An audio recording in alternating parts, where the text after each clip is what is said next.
Welcome to Life Mastery for Women. I'm your host, Jen Mack, Lady of the Mind.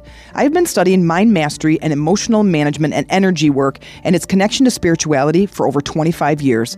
And in this podcast, I help guide you out of your daily struggles in life in the areas of health, wealth, relationships, and spirituality. Life is hard, but your daily growth doesn't have to be. Join me 3 times a week as I lead you inward on a healing, connecting, and creating journey. Let's go get that nugget of inspiration towards your transformation. Hey ladies, it's Jen Mack, Lady of the Mind. Welcome to today's episode where I hope we are finding you overcoming your limiting beliefs with ease. If you're not overcoming your limiting beliefs with ease, then it is our intention that in today's episode we give you just one nugget of inspiration towards your transformation. So you notice I've been saying we and our. Guess who's here with me today? Hello, everyone. This is my lovely bride, Amy, and we are going to be talking about quite a breakthrough that we had today, then overcoming a limiting belief. So do you want to begin telling the story? Now, listen, there might be some emotions in here because this is still quite raw, as sometimes your very deep-seated limiting beliefs can be. Actually, let me rewind a little bit. As per one of my favorite clients has pointed out to me several times, I need to explain a little bit further before I just ramble on about something, anticipating that everybody already knows everything. So instead of That's me. I'm her favorite client. She is my favorite client. Why don't you take the opportunity right now to explain a limiting belief? You want to do that? Okay. Okay, go ahead. Yeah, maybe it would sound a little better coming from me because it'll be a little bit more in layman's terms. No, actually, honey, you are quite brilliant and very great at teaching things. But yes, sometimes for those of us that are just beginning, we need a little bit deeper explanation. Yeah. So my interpretation of a limiting belief is kind of just that, a belief that we have that limits us. But I think the thing about it is oftentimes we don't even know we have it, or we don't realize that we have it, or realize how it is limiting us. They're sneaky that way, aren't they? They really are. And they can be very debilitating because a belief is it's just a simple thought, but because we believe it so firmly, it recreates our reality, and we don't realize the words that we're using. So what are some of the words that you can think of that you would use to confirm a limiting belief that you have? What do you mean? Our beliefs and our thoughts are all communicated with words, and so we use our words to confirm our beliefs. Mm-hmm. And so give me an example of a limiting belief. Well, I guess I could just give mine. Do you want to start? Well, we don't have to start the whole story, but I'm not good enough. How about that? That's not the one that was mine for today, but yeah. I'm not good enough. And sometimes limiting beliefs have different layers as well. Oh, yeah. So with different layers, your belief might come all the way down to I'm not good enough. That's the root cause of it. And from there's different beliefs that stem off of that. So for me as a coach, what I say is we get to the root of the belief, then we can de-energize that, which is taking away the momentum of believing that belief, and then you instill a new empowering belief. So the root cause might be I'm not good enough, but you know what? You can go up from there. Things that you might say, oh yeah, no, I can't apply for that position, for that job or that promotion because I'm not smart enough. Mm-hmm. And at the base of that would be I'm not good enough. Right? Right. Or no, gosh, I couldn't go ask that person out on a date. I'm not pretty enough, thin enough, rich enough, good enough, right? And so there's all these different layers. But if you think about the words that you're using, they're usually pretty extreme. I always, I never, I can't, I'm not. Let's dig into the story. Well, let me ask you this. Let's do like a simple belief that I'm always late. Okay. Oh, here's another one. Here's a good one. And this we'll be able to have some good conversation with this. I never get anything done. Who has a belief like that? Yeah, right? That's me, in case you're wondering. I never get anything done. So think of that belief. That is like the shield that goes out in front of you. If you are saying something like that, I never get anything done, then how could your life be any different? It can't. And if you need a little bit more reaffirming, go back to episode number 3, Stop Throwing Dog Poop.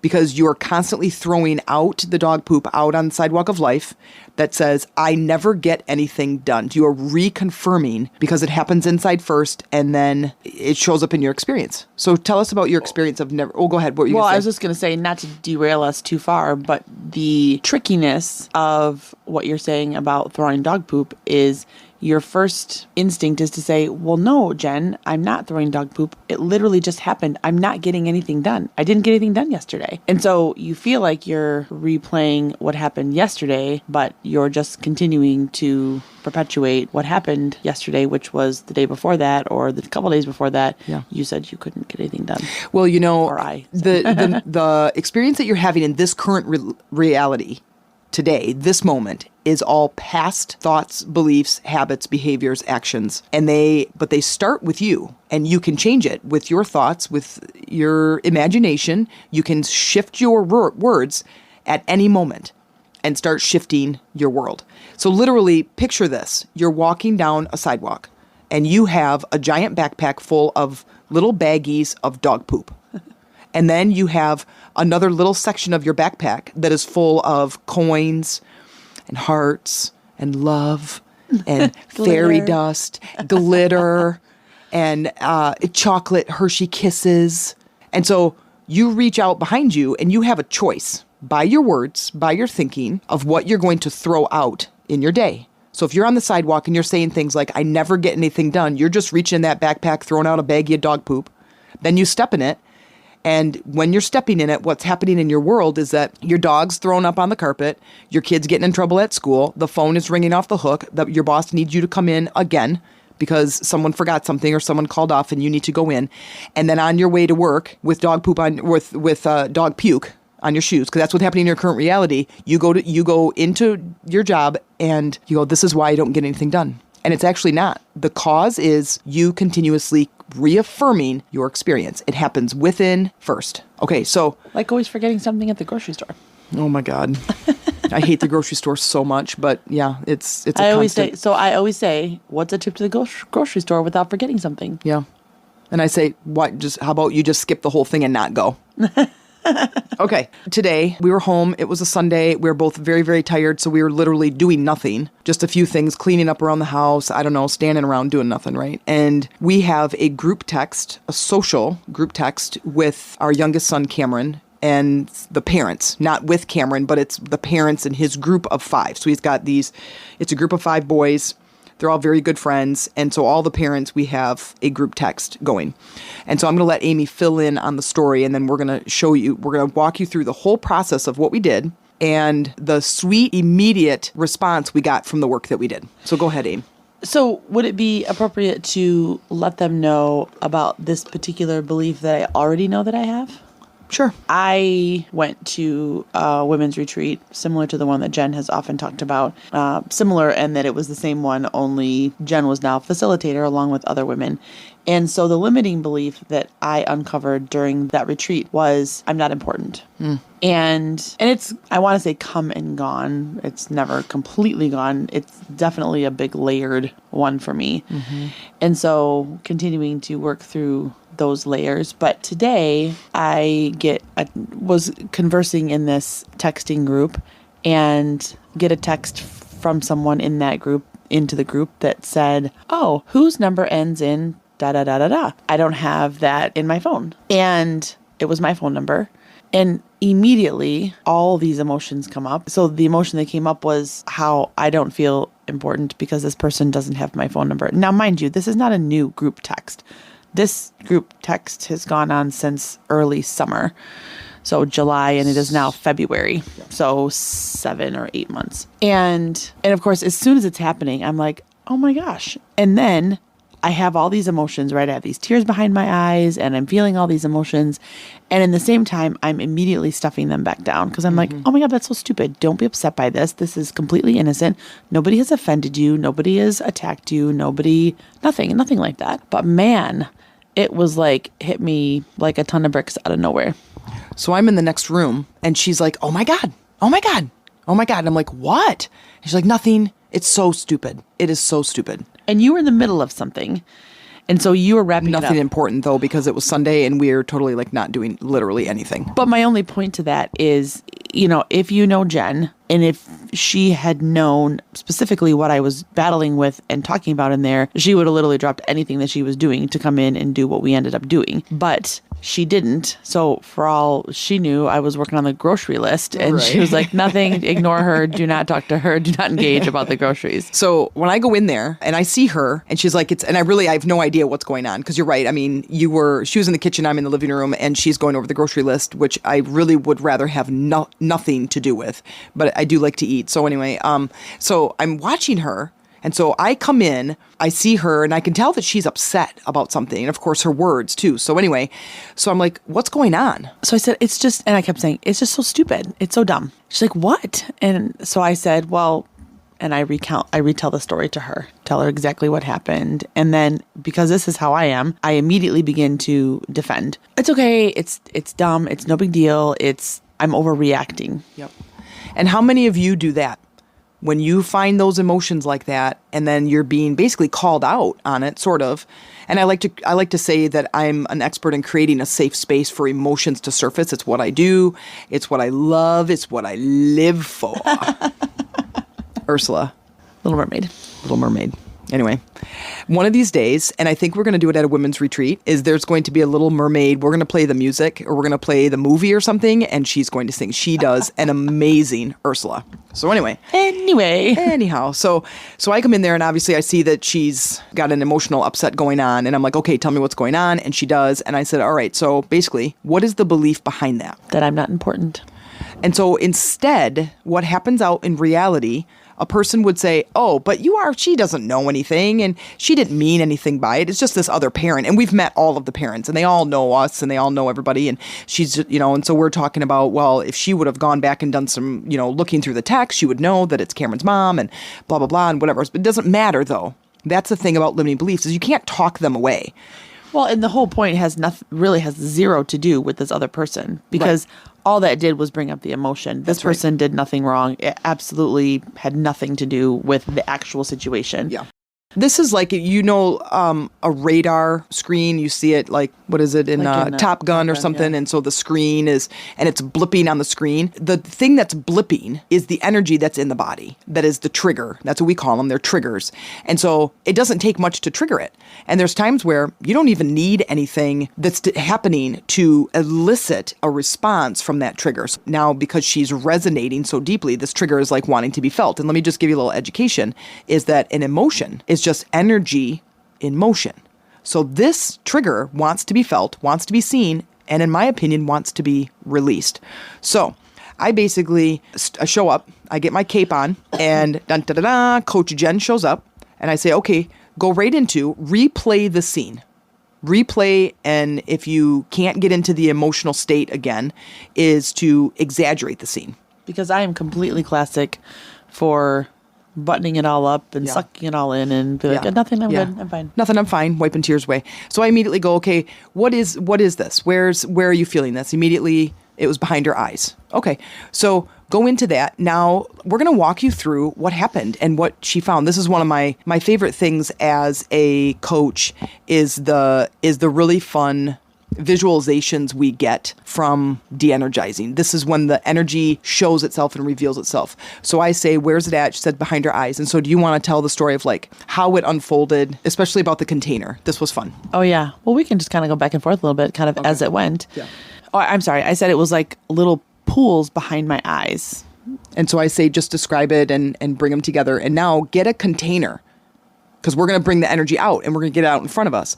And I say, get a container, like for the Pensieve, if you're Harry Potter fans, for the Pensieve, they have these little like potion vials or something with these really cool things on it. I said, be kind of like this really important glass vial. And here's her thought. I started to do that. I started to think about some fancy glass. And I said, what did, I'm trying to think of how that went. Because I said, oh, well, I had something else in mind, and this was like where it was, I said something about important, and she's like, but what's coming out is the feeling of it's unimportant, and so its container needs to be unimportant. Yeah. And here's what she ended up immediately visualizing to put it in. A Dixie cup. Because like those little paper cups that you use in the bathroom or in the kitchen or whatever, and then you just throw it away. And so, and now mind you, I was also having a little bit of trouble at this point because that big emotion wasn't there as much anymore because we're talking a little bit. I mean, I'm sitting there with my eyes closed. It's always a little bit difficult for me to just keep in that feeling of what had happened because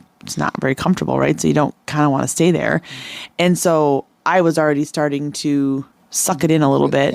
And I'll take your next line because it's what really brought back all that emotion for me again. She's like, oh yeah, that's a really good point. Yeah, definitely. That unimportant should just be in a really unimportant container. And I'm like, I don't know if that noise equals all that emotion that came up again and the tears filled my eyes again. And well, and there's what I do is I sometimes give a couple of choices to help guide her, but instead, intuitively, she was coming up with her own. So I started to lessen my choices, but it was a lot of fun. So anyway, I say, okay, so now pour in the pool, the energy that's behind your eyes, and pour that into the Dixie cup. And then we're like, okay, so now what are we going to do? Well, we're going to release it. Well, first, I always ask if there's any messages, and there wasn't any. And so now we need to give it back to Mother Earth, because we're going to de-energize it. We're going to get rid of this and we're going to bring in a new empowering emotion. So I said, well, what would you like to do? I said, we're going to take it into the energy garden, which is a thing that we've done in the past. One of my normal, I should say, coaching walkthrough part of the thing is to take it into the energy garden. And I said, why don't you water a plant? And I kind of sat quietly for a minute and I said, well, I don't think I want to do that because I feel like it's going to kill the plant because I'm watering it with this unimportant water. Yeah. So I'm concerned, or that doesn't seem like the right thing to do. Right, because it's going to kill it. And I'm like, okay, good point. What do we want to do? I said, well, why don't we find something that is important, a body of water that shows itself as this is an important body of water. And I said, and then we'll pour this water into it and it will basically bring it back to its purity. And then she came up with, well, first we talked about a river. I said, well, what else could it be? And you said, well, I don't know. And you listed a couple of things, one of which was a waterfall. And I was like, I can't decide between a waterfall and a river because to me, the waterfall felt very forceful in it was really gonna almost on the way down the waterfall, it would really transmute it into something else. And then into the river, it would just kind of meld and flow in this beautiful flow away. State, yeah. Mm-hmm.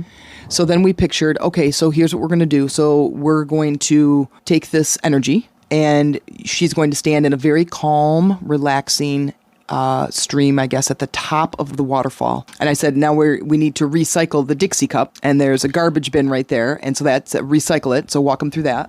So it was a recycling bin for unimportant containers. Mm-hmm. And then when you put it in there, then immediately from the ground popped up a flower in its place. So it became something beautiful. It was so awesome. I love this. I love the vision of this. So then from there, she had poured the water into the waterfall, and as it dropped in, it kind of shined this beautiful white light. So then you knew that it was making the impact. Mother Earth was receiving it and transmuting this, quote, unimportant water into this purity. And then it was going over the waterfall, and then just walked her through, you're going to go down the waterfall. So what we normally do is we go out into the universe and we gather an emotion, but we did work through that. What was the emotion? So walk them through the rest of... You just kind of watched me through what it would be like going down that waterfall as the water started at my feet and kind of, worked. Yeah, but what was the emotion? You got rid of I'm not important and breathed in what? Oh, I'm sorry. But it was acceptance. Yeah. Mm-hmm. Walked through filling that up, starting at the feet and all the way up. And we talked about what color that was, which was yellow. And we changed the waterfall kind of into this really gentle, beautiful slide. So it wasn't literally jumping off a cliff. Right. Because you want the whole thing to be not scary and very, very beautiful. We want the whole thing to be beautiful. So anyway, so it was kind of like going down the slide. And in the meantime, all of that water was basically purifying her energy. So coming up through the feet and then through each of the chakras, we walked through each of the meanings of the chakras and how we would clean and clear it through that belief all the way up through the crown until she got all the way to the bottom. And so now we want to, what the big aha was at the end is because we worked with this energy, it was several hours later. Oh, yeah, it was... Or certainly a good handful of hours. 6 hours later, yeah. And then here's how it came full circle. So this was all in the same day. So let's say it was like 1 o'clock in the afternoon or something.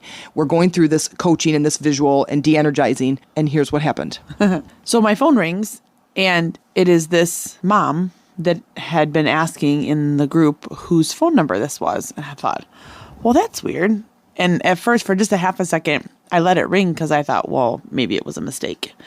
And so then I answered it, and lovely conversation. She had called for a particular reason. And so we chatted, and okay, great. Good to talk to you. Talk to you later. Okay, bye. And keep in mind, like Jen said earlier, we've met all these parents, and, we've all gotten along really well. And she was like asking Amy for feedback. Oh, yeah. What do you think about this? What do you think about that? Yeah. And it's her Not related to the boys. It was it was just an activity. It's a birthday situation for her son. And anyway, but she called to ask Amy about this birthday surprise that she was doing.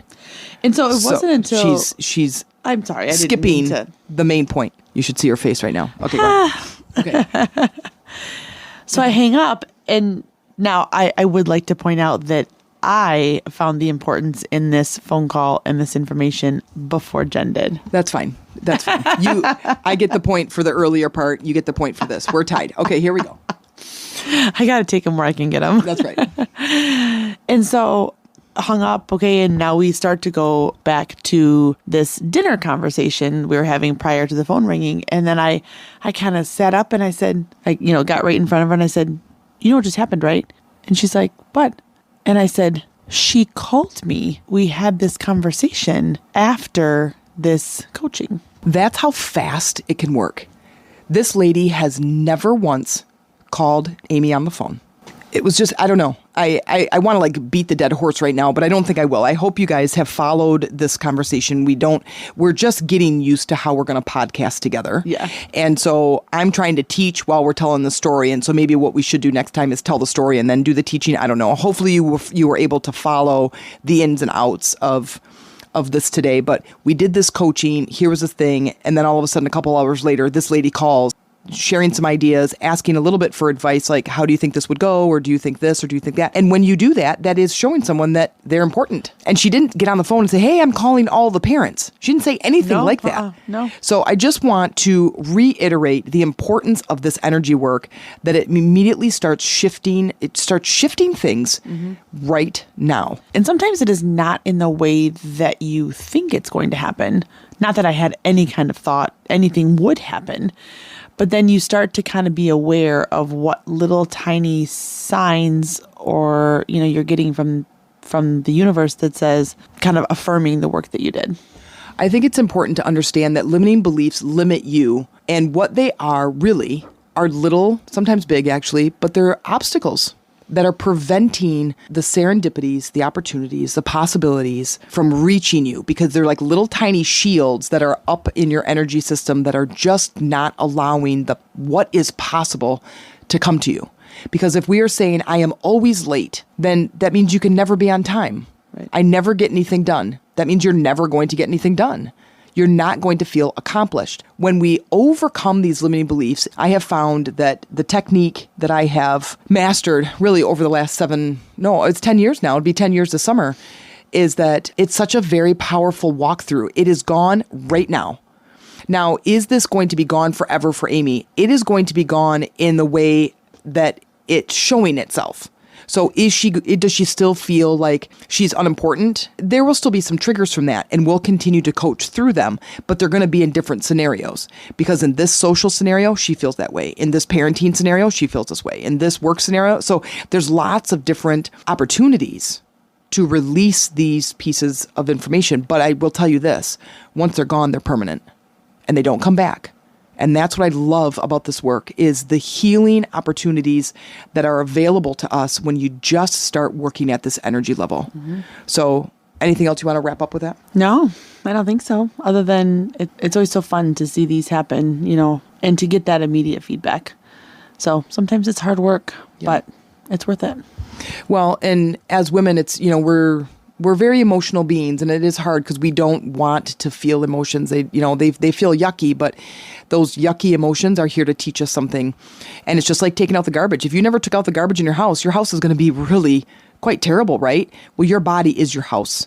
And if you are not taking out your garbage in the form of these limiting beliefs, then your house, the temple, your body is going to start really not feeling very good. Mm-hmm. So Good work. That was good work today. Good coaching. I hope you you all got something out of that, and you're going to work on your limiting beliefs. We talk about it all the time. It is one of my favorite things to do. It's extremely powerful. It's very transformative, and right now life starts shifting. So well done, Amy, and I guess thanks for listening, you guys. Yeah. Thank you. All right. We'll see you next time. Thanks for listening, and if you made it to the end of this episode, I'm really proud of you, because that tells me that you're dedicated to your own transformation. If you are looking forward to other episodes, please send me a friend request on Facebook under Jen Mack and follow my page so you get notified as soon as another powerful episode drops. Also, if you are inspired by my podcast, please share your opinion in a review so others can be inspired too.